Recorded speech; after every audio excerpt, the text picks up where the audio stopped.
বিয়ে ভাঙার গুঞ্জনের মাঝেই প্রাক্তন দেবের সঙ্গে শুভশ্রীর অন্তরঙ্গ ছবি, সঙ্গে ক্যাপশন আমাদের আলাদা করা যাবে না। মুহূর্তেই ভাইরাল সেই পোস্ট। তবে কি পুরনো প্রেম আবার নতুন কোনো ইঙ্গিত দিচ্ছে, নাকি সবটাই নতুন সিনেমার প্রচারণা?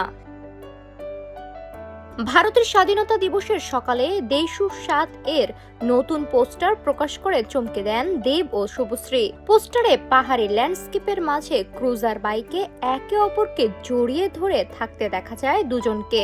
রোমান্টিক এই লুক মুহূর্তেই নেট দুনিয়ায় ছড়িয়ে পড়ে। পোস্টারের সঙ্গে দেব শুভশ্রী লিখেন, যতই আসুক না বাধা, তোমায় আমায় করা যাবে না আলাদা। এরপরই শুরু হয় নতুন আলোচনা, কারণ বাস্তব জীবনে সম্পর্ক ভেঙে গেলেও পর্দায় এখনো তাদের রসায়ন যেন একই রকম।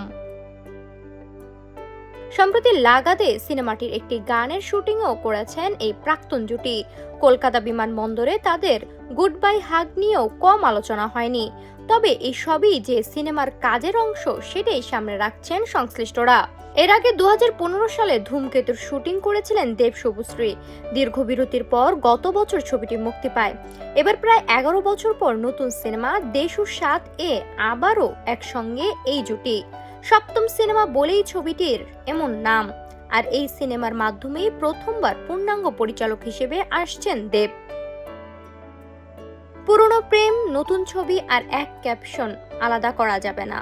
তাহলে কি সত্যি কোনো ইঙ্গিত, নাকি পর্দার রোম্যান্সকে বাস্তবের গল্প বানিয়ে তুলেছে নেট দুনিয়া?